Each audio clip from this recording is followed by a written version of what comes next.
नमस्कार. लग्नाची बेडी या मालिकेच्या आजच्या भागामध्ये मी तुम्हा सर्वांचे अगदी मनपूर्वक स्वागत करते. आजच्या भागामध्ये आपल्याला पाहायला मिळतं, सिंधू आणि राघव रुक्मिणी काकूंना म्हणतात, काकू प्लीज आमचं ऐकून तरी घ्या. आता सिंधू रुक्मिणी काकूंना काकू असा आवाज देतात. रुक्मिणी काकू खूप चिडतात आणि सिंधूवर हात उगारतात. परंतु त्याचवेळी राघव त्यांना थांबवतो आणि म्हणतो, काकू प्लीज प्लीज समजून घे ना, अगं ही आपली सिंधूच आहे. आता रुक्मिणी काकू राघवला म्हणतात, राघव या चोरटीच्या नादाला लागून तूही खोटं बोलायला लागलायस का? राघव म्हणतो, नाही काकू, मी तुझ्याशी काहीही खोटं बोलत नाही. मी जे काही सांगत आहे ते अगदी खरं आहे. काकू, मला मान्य आहे की मी कृष्णाचं सत्य तुझ्यापासून आणि घरच्यांपासून लपवून ठेवलं, परंतु त्यासाठी सुद्धा एक खूप मोठं कारण होतं आणि त्यामुळेच हे सगळं काही करावं लागलं. रुक्मिणी काकू म्हणतात, राघव तू जे काही बोलत आहेस त्या गोष्टीवर माझा विश्वास नाही. मी तुझ्यावर कसा विश्वास ठेवू? आता रुक्मिणी काकू राघवला म्हणतात, नाही राघव, मी तुझ्यावर विश्वास नाही ठेवू शकत. राघव म्हणतो, काकू प्लीज प्लीज एकदा माझ्यावर विश्वास ठेव. मी घडलेलं सर्व काही तुला सांगायला तयार आहे. असं म्हणत आता राघव घडलेला सर्व प्रकार रुक्मिणी काकूंना सांगू लागतो. कारण मधूचं सत्य सर्वांसमोर येणार हे समजल्यानंतर मधूने कशा प्रकारे सिंधूचा बदला घेण्यासाठी सावीला किडनॅप करून ठेवलं आणि त्यानंतर सावीला सोडवण्यासाठी सिंधू आणि मधूमध्ये झालेली झटापट आणि त्यामध्येच सिंधूचा दरीतून तोल जाणं आणि ती जाऊन गोदामावशींना भेटणं. परंतु आपल्या मुलीला सोडवण्यासाठी सिंधूनेच कृष्णाचं रूप धारण केलेलं असतं आणि त्यानंतर तिने रत्नपारखींच्या घरामध्ये पाऊल टाकलेलं असतं. आता रत्नपारखींच्या घरी येताच मधूचा सत्य सर्वांसमोर आणण्यासाठी आणि आपल्या मुलीला शोधण्यासाठी सिंधूनेच मधूला सांगितलेलं असतं की आपल्या गोदामावशीला एक पोरगी दत्तक पाहिजे आहे. तर आता मधूने तिला अट घातलेली असते की जर तुला दत्तक मुलगी हवी असेल तर ती दत्तक मुलगी मिळाल्यानंतर तू या घरातून कायमचं निघून जायचं आहे. सिंधू म्हणालेली असते की जा म्हणावंच लागणार नाही, मी लगेच निघून जाणार आहे. आता मधूने ज्यावेळी सावीचा फोटो दाखवलेला असतो त्यावेळी सिंधू म्हणते की आपल्याला ती पोरगी पसंत आहे आणि आपल्याला त्या पोरीला भेटायचं आहे आणि म्हणूनच मधू ही सिंधूला त्या पोरीला भेटण्यासाठी घेऊन येते. आता ती पोरगी दुसरी तिसरी कोणी नसून सिंधूची मुलगीच असते. आता सावीची ती अवस्था पाहून सिंधूला खूप वाईट वाटतं. परंतु ज्यावेळी मधूची पार्टनर कोण आहे हे सिंधूला समजतं त्यावेळी मात्र सिंधूच्या पायाखालची जमीनच सरकते. कारण ती पार्टनर शकुंतला देवी असते. आता शकुंतलाचं नाव ऐकल्यानंतर रुक्मिणी काकूंना धक्काच बसतो. रुक्मिणी काकूंचा या गोष्टीवर विश्वास बसत नसतो. तर सिंधू रुक्मिणी काकूंना म्हणते की माझाही या गोष्टीवर विश्वास नव्हता आणि हे सत्य पडताळण्यासाठी मी आणि पिंकी शकुंतला देवींच्या घरी हे रेड टाकण्यासाठी गेलो होतो आणि ज्यावेळी ती रेड टाकली त्यावेळी मात्र शकुंतला देवीने त्यांच्या पापाचा पाडाच आमच्यासमोर वाचून दाखवला. त्यांनी आम्हाला हेही सत्य सांगितलं की आपला अंकुर जिवंत आहे. आतापर्यंत आपल्याला वाटत होतं की आपलं अंकुर या जगात नाही, परंतु आपलं अंकुर जिवंत आहे आणि तो कुठे आहे तो मात्र मधूलाच माहीत आहे. हे सत्य सिंधूच्या समोर आलेलं असतं. सिंधू ही रुक्मिणी काकूंना म्हणते, सत्य शोधण्यासाठी गेले होते एक आणि आलं सत्य मात्र दुसरंच. आता रुक्मिणी काकूंना धक्काच बसतो. रुक्मिणी काकू म्हणतात, हे कसं शक्य आहे? आता सिंधू घडलेला प्रत्येक प्रकार रुक्मिणी काकूंना सांगत असते, परंतु रुक्मिणी काकूंचा यावर विश्वास बसत नसतो. आता रुक्मिणी काकू सिंधूला म्हणतात, नाही, या गोष्टीवर माझा विश्वास नाही आणि हे सगळं काही मधू करेल असं मला तरी वाटत नाही. राणी असं का करेल? राघव, अरे तू तर राणीला कित्येक वर्ष ओळखत आहेस आणि या चोरट्या मुलीवर तू विश्वास ठेवत आहेस. राघव म्हणतो, नाही काकू, ही चोरटी मुलगी नाही तर आपली सिंधू आहे. रुक्मिणी काकू म्हणतात, परंतु राघव, अरे राणी तर तुझी मैत्रीण आहे, ती तुझी बेस्ट फ्रेंड आहे, मग ती तुझ्यासोबत असं का वागेल? तर आता सिंधू ही रुक्मिणी काकूंचे पाय पकडते आणि म्हणू लागते, काकू प्लीज एकदा तरी माझ्यावर विश्वास ठेवा. मी जे काही बोलत आहे ते खरं आहे आणि मधूचा खरा चेहरा मला तुम्हा सगळ्यांसमोर आणायचा आहे. मला एकदा तरी संधी द्या ना काकू. काकू, कोर्टात ज्यावेळी एखाद्या गुन्हेगाराला उभं केलं जातं त्यावेळी त्याला स्वतःला सिद्ध करण्यासाठी एकतरी संधी दिलीच जाते आणि तशीच संधी मला मिळावी असंच मला वाटत आहे. मधूचा खरा चेहरा मला सर्वांसमोर आणायचा आहे आणि त्यासाठी मला तुम्ही संधी द्यावी. तर आता रुक्मिणी काकू म्हणतात, परंतु राघव, मला या गोष्टीवर विश्वास बसत नाही आणि म्हणूनच मला एकदा राणीशी बोलावंच लागेल. आता रुक्मिणी काकू राणीशी बोलायचं ठरवतात. हे ऐकल्यानंतर सिंधू आणि राघवला तर धक्काच बसतो. आता काय करावं? राघव आणि सिंधूला काहीच कळत नाही. आता राघव आणि सिंधूने रुक्मिणी काकूंना समजावण्याचा प्रयत्न केलेला असतो, परंतु रुक्मिणी काकूंचा राणीवर आंधळा विश्वास असतो. तर दुसरीकडे पाहायला मिळतं आता मधू ही सिंधूचे फोटो आपल्या समोर ठेवते आणि राग व्यक्त करत त्या फोटोंवर चाकूने वार करू लागते आणि म्हणू लागते, सिंधू तुझ्यामुळे माझा राघव दूरच गेला आहे. तुझ्यामुळे मी माझ्या राघवला मिळवणं खूप कठीण झालं आहे. सिंधू, अगं आत्तापर्यंत मला वाटायचं की आज ना उद्या माझा राघव मला मिळेल, परंतु नाही. राघवचं तुझ्यावरचं प्रेम कधीच कमी झालं नाही. त्याने फक्त माझ्याकडे त्याची एक मैत्रीण याच दृष्टिकोनातून पाहिलं. राया गेल्यानंतर राघव हा माझा एकमेव आधार होता. मला वाटलं होतं की आता तरी राघव माझा होईल आणि त्यासाठीच मी काही नाही केलं. राघव माझा व्हावा यासाठी मला हवं ते मी सगळं काही करत गेले. माझ्या मनाला पटत नसतानाही मी ते सगळं काही केलं. का? तर फक्त राघव मला मिळावा यासाठी. राघवच्या मुलाला जन्म दिला तर राघव माझा होईल असंच मला वाटत होतं आणि म्हणूनच मी ठरवलं की तुमची सरोगेट व्हायला. परंतु नाही, बाळाला जन्म दिला तरीसुद्धा राघवचं तुझ्यावर असणारं प्रेम कमी झालंच नाही आणि राघव माझ्या कधी प्रेमात पडलाच नाही. आणि म्हणूनच मला आत्तापर्यंत वेगवेगळे मार्ग स्वीकारावे लागलेत. तुला राघवच्या आयुष्यातून दूर करण्यासाठी कित्येक वेळा मला टोकाचं पाऊल उचलावं लागलं, परंतु तरीसुद्धा प्रत्येक वेळी तू आड आलीस आणि राघव माझ्यापासून कायमच दुरावला गेला. तू अशी राघववर काय जादू केली आहेस मला काहीच माहीत नाही, परंतु मी एवढे प्रयत्न करूनही राघव माझा कधी झालाच नाही. परंतु नाही, आत्ता परिस्थिती वेगळी आहे. तू गेली आहेस हेच राघवला मी भासवलं आहे आणि म्हणूनच राघव पुन्हा एकदा माझ्या प्रेमात पडला आहे. तुला काय वाटलं, तू कृष्णा म्हणून या घरात येशील आणि त्यानंतर सर्वजण तुझ्यावर विश्वास ठेवतील, तुला हवं तसं सगळं काही घडेल. परंतु नाही, शेवटी मी काय केलं, तुझ्याच खुनाचा आरोप तुझ्यावर घातला. आता मात्र रुक्मिणी काकू तिथे आलेले असतात. आता रुक्मिणी काकू राणीशी बोलण्यासाठी येतात, परंतु राणीचं हे बोलणं ऐकून रुक्मिणी काकूंना धक्काच बसतो. आता रुक्मिणी काकू राणीचं सर्व बोलणं बाहेरून ऐकत असतात. तर पुढे राणी म्हणू लागते की सिंधू, तुला वाटलं असेल की या घरात तुझं स्थान तुला परत मिळेल, तुझा राघव तुला परत मिळेल, परंतु नाही, आता ते कधीही शक्य नाही. कारण तुझ्याच खुनामध्ये मी तुला अडकवलं आहे सिंधू, आणि त्यातून तर तू कधी बाहेरही पडू शकत नाही. तुला माहीत तर आहे ना, कारण तू पंगा या मधूशी घेतलायस. ज्यावेळी वेळ आली त्यावेळी मात्र मी बाजी पलटली आणि घरच्यांना दाखवून दिलं की सिंधूचा खून तूच केलायस.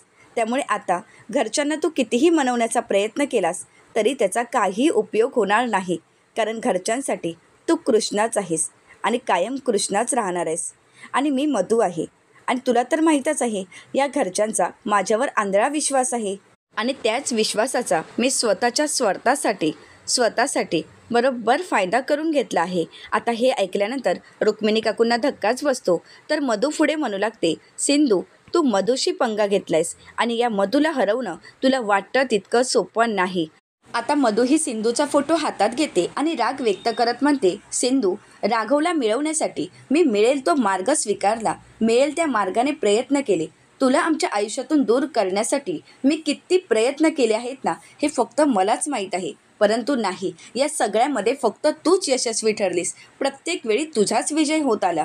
म्हणूनच मी रुक्मिणी काकूंना तुझ्या अगेन्स्ट भडकवण्याचा प्रयत्न केला, परंतु नाही, तेही माझं अयशस्वीच ठरलं. कारण तू रुक्मिणी काकूंचंही मन जिंकलंस, परंतु त्यानंतर मला म्हणूनच पॅरालाइजचं नाटक करावं लागलं. आणि ज्यावेळी मला पॅरालाइसिस झालं आहे हे समजलं तेव्हा मात्र सर्वजण माझी काळजी घेऊ लागले. मी सगळ्यातील घरातील प्रत्येकाचं मन जिंकलं, परंतु तोपर्यंत माझं हे सत्य तुझ्या लक्षात आलं होतं. खरं तर तुला कळालं होतं आणि त्याचवेळी तू मला धमकी दिलीस की माझं हे सत्य तू सर्वांना सांगणार. आणि त्यावेळी माझ्या लक्षात आलं की आत्तापर्यंत जी काही मेहनत घेतली ते सर्व काही वाया जाणार आणि माझं सत्य घरच्यांसमोर आलं तर या घरात मला कोणीही ठेवणार नाहीत. आणि म्हणूनच मी तुझ्या मुलीला वेठीस धरलं, मी तुझ्या सावीला किडनॅप केलं. आता हे ऐकल्यानंतर रुक्मिणी काकूंना धक्काच बसतो, परंतु रुक्मिणी काकू मधूला काही जाणवू न देता सगळं काही ऐकून घेत असतात. तर आता मधूही म्हणू लागते, मी तर तुझ्या मुलीला सावीला किडनॅप केलं. मी तेव्हा तुला म्हणाले होते की तुझं तोंड बंद ठेव, मी सावीला तुझ्या सोडवेन, परंतु नाही, तू तर तुझं तोंड बंद ठेवायला तयारही नाहीस. आणि म्हणूनच आपल्या दोघांच्या झटापटीत तुझा तोल गेला आणि तू दरीत कोसळलीस. माझ्या हातून तू दरीत कोसळलीस, परंतु तरीसुद्धा तू शांत राहिलीच नाहीस. तू त्यानंतर कृष्णा बनून या घरात प्रवेश केलास, परंतु शेवटी काय झालं, मी तुला कधीही यश मिळू दिलं नाही. आज या घरातील प्रत्येकाचा माझ्यावर विश्वास आहे. प्रत्येकाला वाटत आहे की तू कृष्णा आहेस आणि तूच आमच्या सिंधूचा खून केलायस, परंतु खरं खुनी कोण आहे हे मात्र कधीच कोणाला कळालं नाही. परंतु तुझा खून झालाच नाही आहे, तूच या घरात आहेस हे सत्य मी कधीही कोणाला कळू देणार नाही. फक्त एका गोष्टीची भीती आहे, ती म्हणजे तुझी मुलगी. कारण तुझ्या मुलीला मी किडनॅप तर केलं आणि आज ती पुन्हा घरी आली आहे. परंतु जर तुझी मुलगी शुद्धीवर आली आणि तिने जर तोंड उघडलं तर सर्वांच्या समोर सत्य येणार. मग मात्र सर्वजण तिच्यावर विश्वास ठेवणार. परंतु मी असं होऊ देणार नाही. त्यासाठी या मधूला काहीतरी करावंच लागेल आणि त्यासाठी मला तिचा बंदोबस्त करावा लागेल. त्यासाठी मला काहीही करावं लागलं तरी चालेल. ती मरावी अशीच माझी इच्छा होती, परंतु ती या घरात पुन्हा एकदा आली आहे. आता हे सगळं काही रुक्मिणी काकूंनी ऐकल्यानंतर रुक्मिणी काकूंना धक्काच बसतो. तर आता रुक्मिणी काकू मधूचं हे सगळं काही बोलणं ऐकतात. त्यावेळी मात्र त्यांच्या पायाखालची जमीनच सरकते. कारण आत्तापर्यंत रुक्मिणी काकूंनी मधूवर आंधळा विश्वास ठेवलेला असतो आणि त्याच गोष्टीचा त्यांना पश्चाताप होत असतो. आता रुक्मिणी काकू मनाशीच म्हणतात, म्हणजे राघव आणि सिंधू जे काही बोलत आहेत ते अगदी खरं आहे. तर दुसरीकडे मधूही सिंधूचे फोटो जाळते आणि ते डस्टबिनमध्ये टाकत म्हणते, सिंधू तुझं अस्तित्व मी कायमचं संपवणार आहे. या घरातून तुझं अस्तित्व मी कायमचं मिटवणार आहे. आता मधूही राग व्यक्त करत असते. त्याचवेळी रुक्मिणी काकू दरवाजा उघडतात. आता मात्र मधू पूर्णपणे घाबरून गेलेली असते. आता रुक्मिणी काकूंनाही धक्का बसतो. परंतु आता रुक्मिणी काकूंना हे सगळं काही शांतपणे हँडल करायचं असतं आणि म्हणूनच रुक्मिणी काकू मधूला विचारतात, अगं हे काय, आग कशामुळे लागली आहे? तर मधू म्हणते की काही नाही काकू, अहो कचरा होता ना तो जाळून टाकला. रुक्मिणी काकू विचारतात घरात? अगं यामुळे मोठा अपघात होऊ शकतो असं रुक्मिणी काकू बोलताच मधू म्हणते सॉरी काकू. परंतु रुक्मिणी काकूने यातूनच तिला संदेश दिलेला असतो. तर त्याचवेळी रुक्मिणी काकू मधूला म्हणतात, मधू. तर आता मधू म्हणते, काकू तुमचं काही काम होतं का? तर आता रुक्मिणी काकू म्हणतात की हो, खूप महत्त्वाचं काम होतं आणि त्याचसाठी मी इथे आले होते. आता राघव आणि सिंधूही तिथे येतात. आता राघव आणि सिंधू मात्र पूर्णपणे घाबरून गेलेले असतात. त्यांना वाटत असतं की काकूनी हे सत्य जर मधूला सांगितलं तर. परंतु रुक्मिणी काकूनीही बाजी पलटलेली असते. रुक्मिणी काकू राघवला म्हणतात, राघव तुझ्याकडून मला ही अपेक्षा नव्हती. आता मात्र राघवला काहीच कळत नाही. रुक्मिणी काकू राघवला म्हणतात, राघवा तुला राणीसोबत लग्न करायचं आहे? तर राघव होकार देतो. आता रुक्मिणी काकू राघव आणि मधूला म्हणतात, तुम्हाला काय लग्न म्हणजे भातुकलीचा खेळ वाटतो की उठलं आणि लग्न केलं? मला हे लग्न मान्य नाही. या लग्नासाठी मी कधीही होकार देणार नाही. आता हे ऐकल्यानंतर मधूला धक्काच बसतो. आता मात्र सिंधू जोरजोरात टाळ्या वाजवू लागते. रुक्मिणी काकू विचारतात, तुला का आनंदाच्या उकळ्या फुटल्या आहेत? तुला काय एवढा आनंद झाला आहे? तर सिंधू म्हणू लागते, कसा आहे ना फडफड, तुझा हा डिसिजन आपल्याला खूप आवडला. खरंच खूप आनंद झाला. तर आता रुक्मिणी काकू म्हणतात, हो का? परंतु तू एक गोष्ट विसरली आहेस का कृष्णा? तुला मी अजूनही या घराची सून म्हणून स्वीकारलं नाही. आणि हो, तुझ्याकडे तर मी पाहणारच आहे. असं म्हणत आता रुक्मिणी काकू सिंधूचा हात पकडतात आणि सिंधूला तिथून घेऊन जातात. तर आता मधू मात्र पूर्णपणे घाबरून गेलेली असते. मधूला या सगळ्या गोष्टीचा धक्काच बसतो. आता मधूही राघवला म्हणते, राघव हे काय घडत आहे? रुक्मिणी काकू आपल्या लग्नासाठी तयार नाहीत. मला तर यावर विश्वासच बसत नाही. राघव तुला तर माहीतच आहे ना, काकू नेहमीच माझ्या पाठीशी असतात, नेहमीच माझी साथ देतात. मग आज काकू असं का वागत आहेत मला नाही माहीत. राघव म्हणतो, अगं मधू तू एवढा विचार नको करूस. तर मधूही राघवला म्हणते, राघव विचार करू नको तर काय करू? कारण तुला तर माहीतच आहे ना की काकूने आपल्या लग्नासाठी नकार दिला तर घरचे कोणीही आपल्या लग्नासाठी तयार होणारच नाही आहेत. परंतु मला एक कळत नाही की काकू आपल्या लग्नासाठी नकार का देत आहेत. कारण आत्तापर्यंत काकूंनी कधीही माझ्या कोणत्याही गोष्टीला विरोध केलाच नाही. प्रत्येक वेळी त्या माझ्या पाठीशी खंबीरपणे उभ्या असतात. मग आज असं काय झालं आहे की ज्यामुळे काकू आपल्या लग्नाला नकार देत आहेत? राघव म्हणतो, मधू एवढा विचार करू नकोस. मी म्हणालो आहे ना, मी काकूशी बोलेन, तू काळजी करू नकोस. तर मधूही राघवला म्हणते, राघव काही झालं तरी आपल्याला काकूंना कन्व्हिन्स करावंच लागेल. कारण काकूंचा होकार मिळवणं खूप गरजेचं आहे. तरच आपलं लग्न होऊ शकतं. कारण काकूने जर नकार दिला तर आपलं लग्न होणं शक्यच नाही. राघव म्हणतो, मधू तू एवढा विचार नको करूस. मी काकूंशी बोलेन आणि मला खात्री आहे की माझ्या बोलण्यानंतर माझ्यावर विश्वास ठेवत काकू या लग्नासाठी नक्कीच तयार होतील. आता मधूही राघवला म्हणते, राघव मी आलीस, मला काकूंशी बोलावं लागेल. तर आता मधूही काकूंशी बोलण्यासाठी जात असते. परंतु त्याचवेळी राघवा मधूला थांबवतो आणि म्हणतो, थांब. तर मधू विचारते, काय झालं राघव? राघव म्हणतो, मधू तू आता काकूशी बोलायला जाऊ नकोस. कारण आता खूप उशीरही झाला आहे आणि काकू तुझं काही ऐकूनही घेणार नाही. त्यापेक्षा उद्या सकाळी बोल, म्हणजेच कसं होईल, काकूचा मूडही ठीक असेल आणि काकू तुला लग्नासाठी नक्कीच होकार देतील.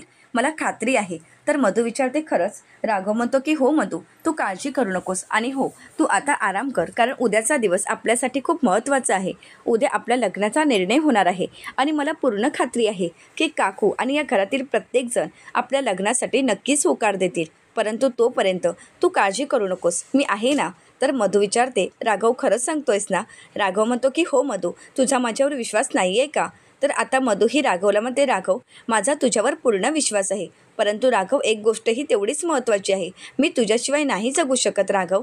असं म्हणत आता मधू ही राघवला मिठी मारते. आता राघव तिला सावरण्याचं नाटक करतो आणि म्हणतो, मधू तू काळजी करू नकोस, मी फक्त तुझाच आहे आणि आपलं लग्न होणार, 100% होणार. तू फक्त माझ्यावर विश्वास ठेव. मधू ही राघवला म्हणते, राघव माझा तुझ्यावर पूर्ण विश्वास आहे. राघव म्हणतो, झालं तर मग. असं म्हणत आता राघव तिथून निघून जातो. मधू विचार करू लागते की काकू आपल्या लग्नासाठी नकार का देत आहेत. तर दुसरीकडे पाहायला मिळतं, आता सिंधू ही रुक्मिणी काकूंचे आभार मानत म्हणते, काकू थँक्यू की तुम्ही मला समजून घेतलंत. विनू आणि सावीचा विचार करता तुम्ही हे सगळं करण्यासाठी तयार झालात. काकू खरंच अगदी मनापासून मी तुमचे आभार मानत आहे की आज तुम्ही एका आईला समजून घेतलंत. एका आईचे आपल्या मुलांसाठी असणारी वणवण तुम्ही समजून घेतलीत. तर आता रुक्मिणी काकू सिंधूला म्हणतात, मी तुला एक प्रश्न विचारू का? त्या प्रश्नाचं तू खरं खरं उत्तर देशील ना? तर सिंधू म्हणते, हो काकू तुम्ही विचारा ना. तर आता रुक्मिणी काकू सिंधूला विचारतात, तू खरंच आमची सिंधू आहेस का? खरंच खरंच तू या रत्नापारखी घराण्याची सून आहेस का? तर आता सिंधू रुक्मिणी काकूंना होकार देत म्हणते की हो काकू, मी तुमचीच सिंधू आहे, तुमच्या राघवची बायको, या रत्नापारखी घराण्याची सून. आता मात्र सिंधूचे हे शब्द ऐकताच रुक्मिणी काकूंना भरून येतं. आता रुक्मिणी काकू सिंधूला जवळ घेतात, मायेनेच तिच्या डोक्यावरून हात फिरवू लागतात. आता दोघांनाही अश्रू अनावर होतात.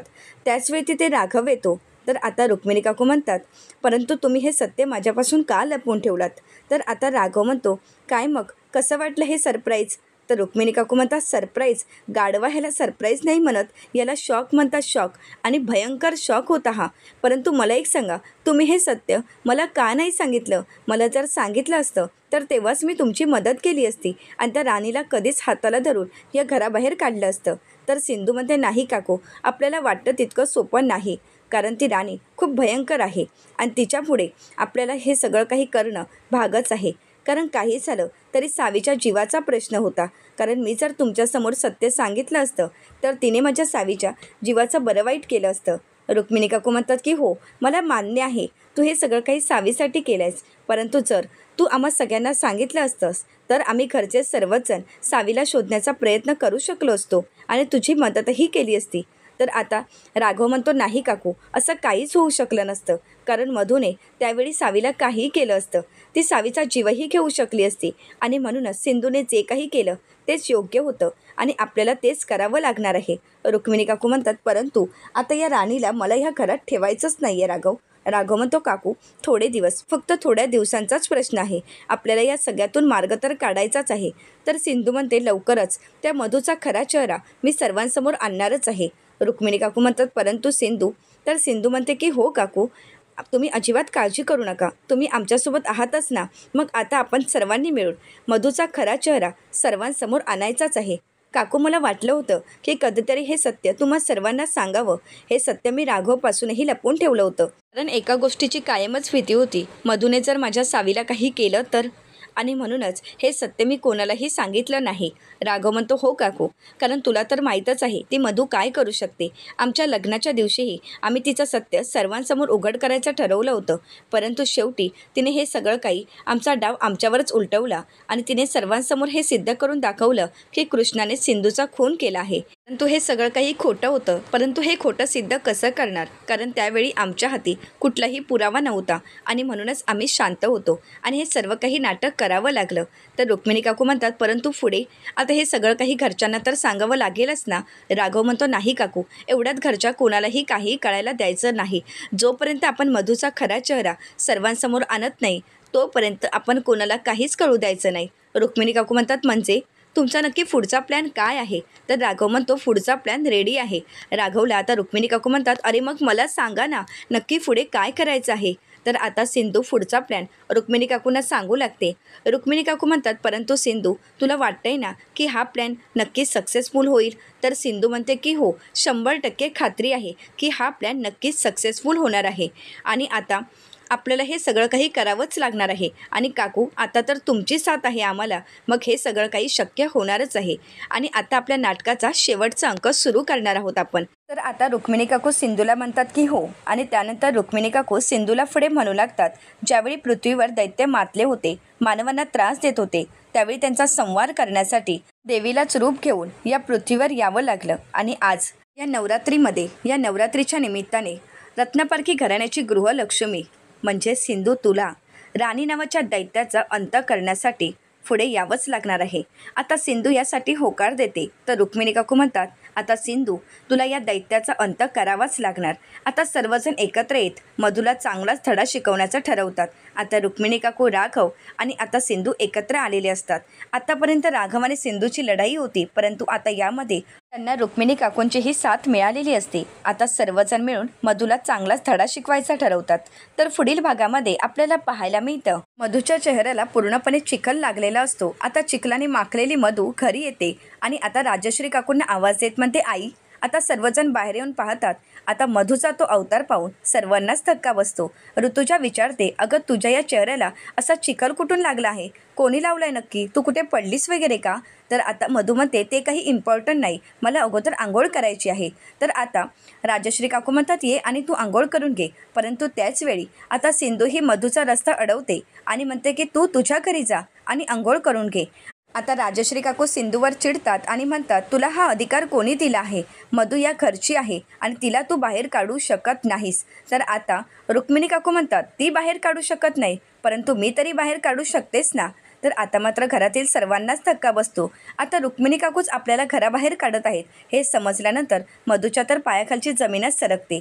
तर राघव आणि रुक्मिणी काकूंच्या साथीने मधूसारख्या दैत्याचा अंत करण्यामध्ये सिंधू यशस्वी ठरेल का, हे पाहणं अतिशय रंजक ठरणार आहे. आता अशाच मालिकांचे नवनवीन अपडेट पाहण्यासाठी चॅनलला नक्कीच सबस्क्राईब करा. आजचा व्हिडिओ तुम्हाला कसा वाटला हे कमेंट करून नक्कीच कळवा. आजचा व्हिडिओ जर तुम्हाला आवडला असेल तर व्हिडिओला लाईक करायला विसरू नका. आणि व्हिडिओ पाहिल्याबद्दल तुम्हा सर्वांचेच अगदी मनपूर्वक धन्यवाद.